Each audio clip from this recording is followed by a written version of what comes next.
Assalamualaikum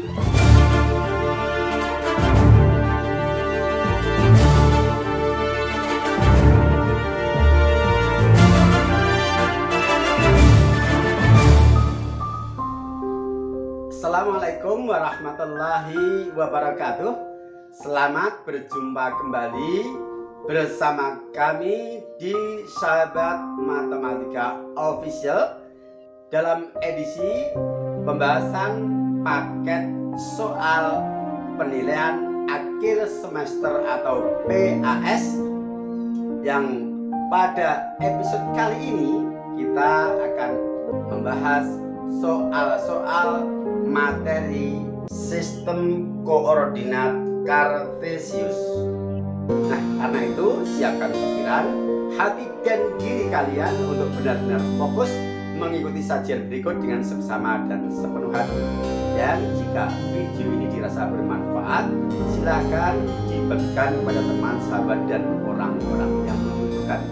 Karena sesungguhnya sebaik-baik manusia adalah yang paling banyak memberikan manfaat untuk sesamanya. Mudah-mudahan menjadi amal soleh bagi kita. Selamat mengikuti.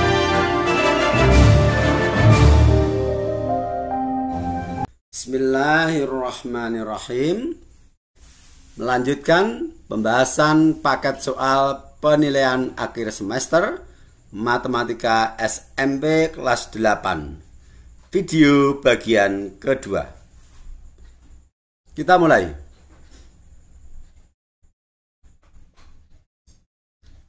B. Materi sistem koordinat Kartesius. Soal nomor 1. Pernyataan berikut berkaitan dengan sistem koordinat Kartesius. I1, titik 3,0 terletak pada sumbu Y. I2, titik negatif 2, negatif 5 terletak di kuadran 3. I3, titik 6, negatif 3 mempunyai absis 6. Dari pernyataan di atas, pernyataan yang benar adalah titik. Penyelesaian. Untuk memudahkan, kita sajikan dalam gambar pada bidang Kartesius. Yang pertama, titik 3,0 adalah di sini posisinya. Titik 3,0 dalam hal ini kita gambar sebagai titik A terletak pada sumbu X. Sedangkan dalam pernyataan di sini titik 3,0 terletak pada sumbu Y. Artinya I1 ini pernyataan yang salah. Kemudian I2, titik negatif 2, negatif 5 terletak di kuadran 3. Pembagian kuadran pada bidang Kartesius adalah sebagai berikut.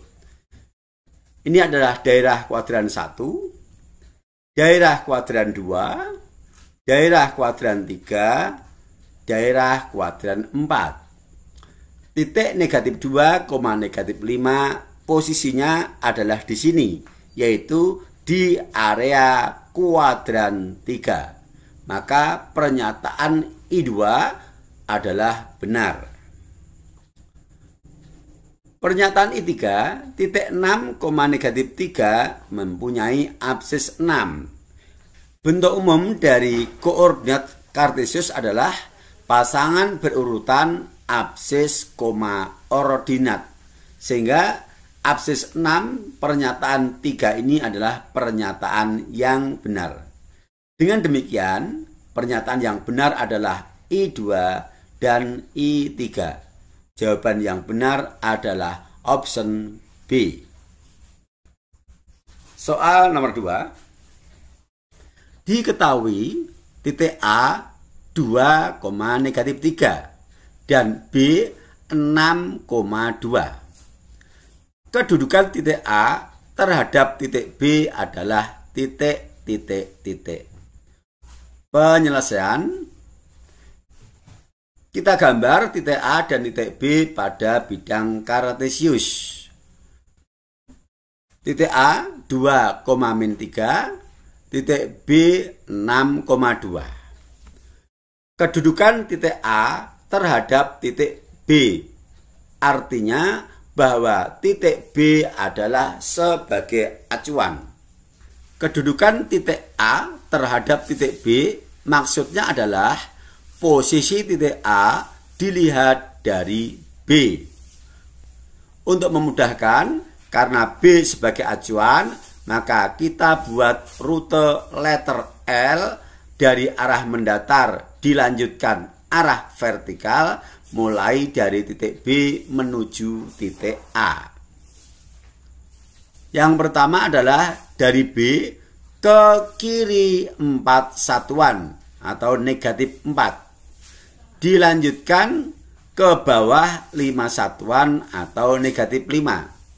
Ini artinya bahwa posisi titik A ketika dilihat dengan acuan B, maka A berada di sebelah kiri B 4 satuan dan berada di sebelah bawah B 5 satuan.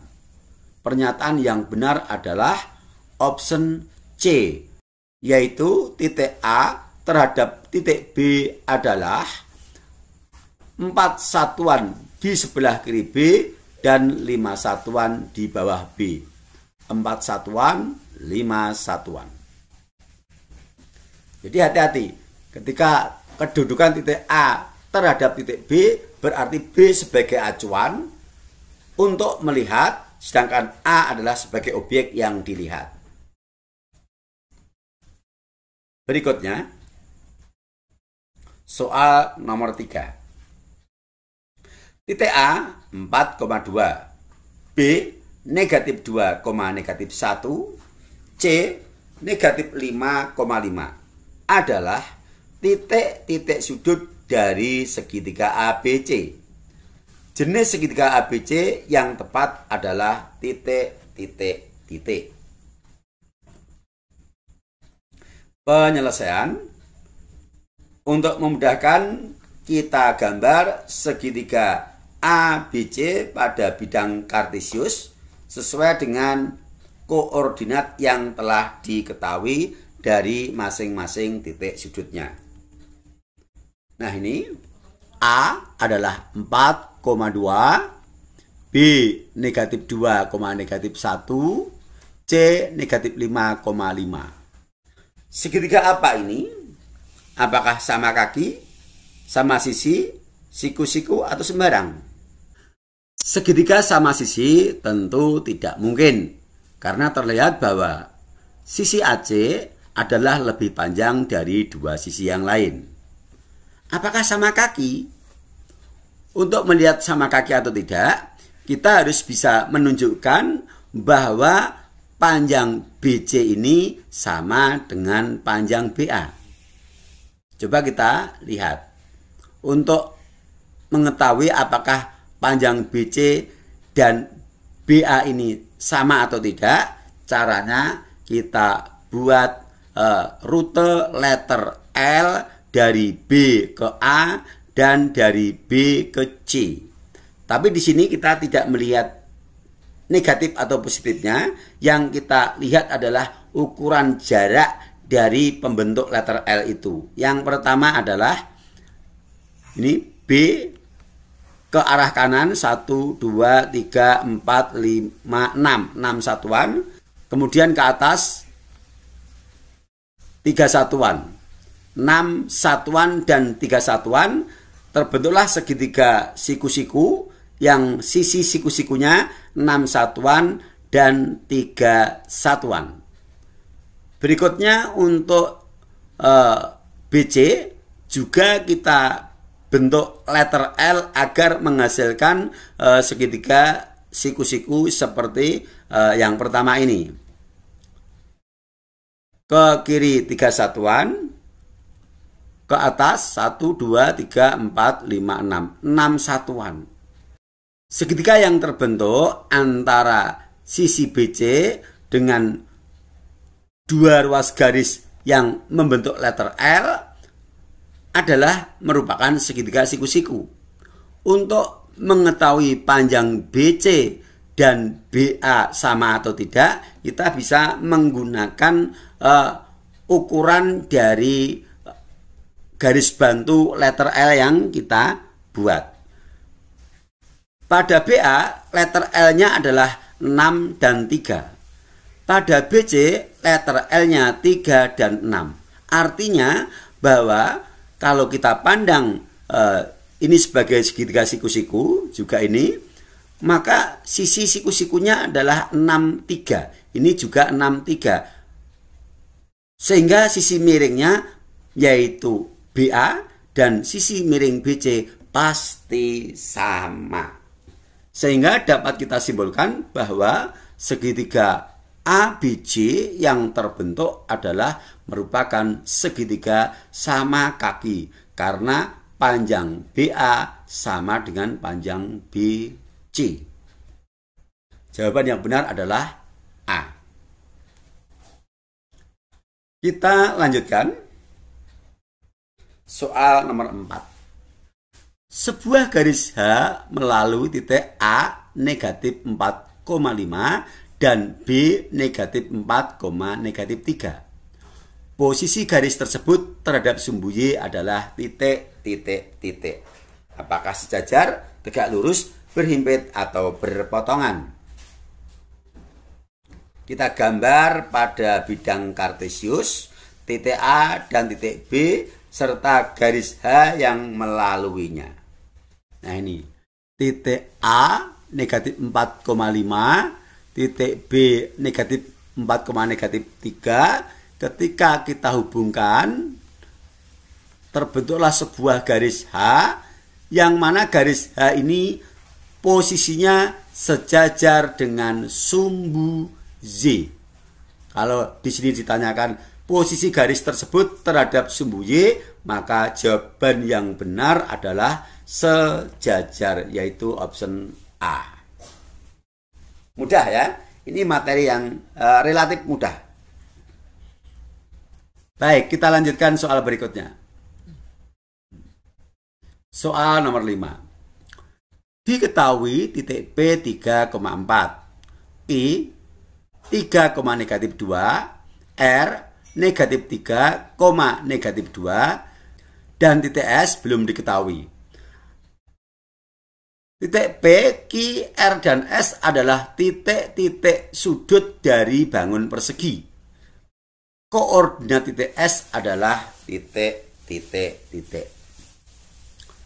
Agar P, Q, R, S membentuk bangun persegi, maka koordinat S ini harus berapa? Nah, untuk memudahkan, kita gambar pada bidang kartesius. Nah ini, P adalah 3,4, Q-nya 3, negatif 2, R negatif 3, negatif 2 di sini, maka S-nya adalah di sini. Yang ternyata S-nya berkoordinat negatif 3,4. Jawaban yang ada pada option adalah option D. Jadi di sini kalian perlu persiapan kertas berpeta sebagai media untuk mempermudah kalian mengerjakan soal-soal koordinat kartesius. Karena kalau dibayangkan tentu sulit. Nah, yang tepat ya tentu digambar. Karena itu sekali lagi siapkan kertas berpeta ketika kalian mengerjakan soal-soal sistem koordinat kartesius. Baik, kita lanjutkan soal berikutnya. Nomor 6. Titik koordinat berikut yang terdapat pada kuadran 3 adalah titik, titik, titik. Penyelesaian, kita gambar bidang kartesiusnya. Nah ini pembagian kuadrannya. Kuadran 1, koordinat umum dari titiknya adalah X, Y. Absisnya positif, ordinatnya positif. Kuadran 2 disimbolkan dengan min X, Y. Artinya nilai X atau absisnya negatif, nilai Y atau ordinatnya positif. Kuadran 3 adalah min X, min Y. Artinya baik absis maupun ordinat bernilai negatif. X-nya negatif, Y-nya negatif. Kuadran 4, X-nya bernilai positif, Y-nya bernilai negatif. Kalau yang ditanyakan dari option A, B, C, dan D adalah kuadran 3, kuadran 3 cirinya X dan Y bernilai negatif. Maka jawaban yang benar adalah titik S, yaitu option D. Ingat ya, pembagian kuadran itu arahnya berlawanan dengan arah putaran jarum jam. Kita lanjutkan. Soal nomor 7. Bidang yang dibentuk dari menghubungkan titik-titik koordinat A 6,1, B 6,9, C 2,5, dan D 2,1 adalah layang-layang, jajar ginjang, belah ketupat, atau trapesium. Lagi-lagi kita butuh kertas berpeta untuk menggambar koordinat titik A, B, C, dan D yang kemudian kita hubungkan sehingga nanti akan terbentuk bangun bidang datar segi 4. Baik, kita sajikan gambarnya. Nah, seperti ini. Kita lihat A 6,1 adalah di sini, B 6,9 di sini, C 2,5 ini, dan D 2,1 ini. Nah, ternyata ketika A, B, C, D ini kita hubungkan menjadi bidang datar yang tertutup, menghasilkan bangun segi 4 berupa trapesium karena memiliki sepasang sisi sejajar. Jawaban yang benar adalah option D. Jadi tidak sulit asal kalian ya mau bersusah payah sedikit untuk menggambar ya. Tidak sulit. Baik, kita lanjutkan. Soal terakhir, soal nomor 8. Diketahui titik P 3, -4 dan Q 15,10. Koordinat relatif titik Q terhadap titik P adalah titik. Penyelesaian. Soal nomor 8 ini identik dengan soal yang sudah kita bahas sebelumnya. Tadi ada koordinat titik A terhadap B. Yang di sana tadi adalah posisi titik A terhadap B. Di sebelah kiri 4 satuan, di sebelah bawah 5 satuan. Tapi kalau di sini kita diminta untuk menyatakan sebagai koordinat relatif. Artinya bahwa titik Q itu bukan dipandang dari titik asal koordinat yaitu O 0,0, tapi dipandang dari B sebagai acuannya, bukan 0,0 acuannya, tetapi P lah yang kita jadikan sebagai acuan.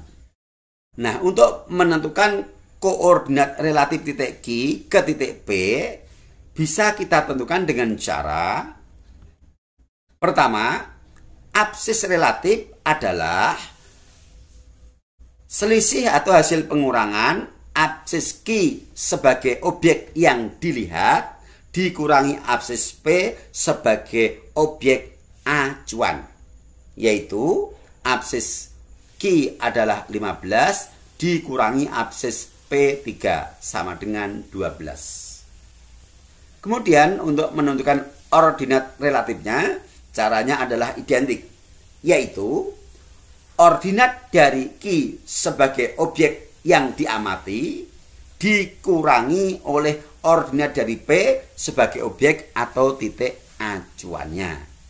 Ordinat dari Q adalah 10, dikurangi ordinat dari P adalah negatif 4. 10 dikurangi negatif 4 sama artinya 10 ditambah 4. Hasilnya sama dengan 14. Nah, pasangan berurutan absis 12, ordinat 14 ini merupakan koordinat relatif Q terhadap P, yaitu 12,14. Q terhadap P sekali lagi adalah P sebagai acuan untuk memandang Q. Kalau dalam kondisi normal tidak ada keterangan apa-apa, maka koordinat suatu titik itu menggunakan acuan titik asal dari koordinat kartesius, yaitu titik O 0,0. Tapi kalau acuannya bukan titik 0,0, maka koordinat relatifnya adalah absis tujuan dikurangi absis acuan, ordinat tujuan dikurangi ordinat acuan. Dengan demikian, jawaban yang sesuai adalah option B. Bagaimana? Bisa dipahami? Bisa ya? Dan insya Allah, sekali lagi, bahwa soal sistem koordinat kartesius ini adalah relatif mudah. Asal kalian sekali lagi ya mau bersusah payah sedikit, menyiapkan kertas berpeta, kemudian menggambar koordinat titik-titik yang diketahui, kalau perlu dihubungkan untuk membentuk suatu bangun, dihubungkan, insya Allah kalian akan terbantu. Dan saya kira 8 soal sudah cukup untuk materi koordinat kartesius. Mudah-mudahan ini sudah representatif, sudah bisa mewakili tipe-tipe soal sistem koordinat kartesius. Baik, demikian yang bisa kita sajikan untuk episode kali ini, dan sampai berjumpa kembali pada episode kelanjutannya untuk pembahasan soal-soal materi topik yang lain. Assalamualaikum warahmatullahi wabarakatuh.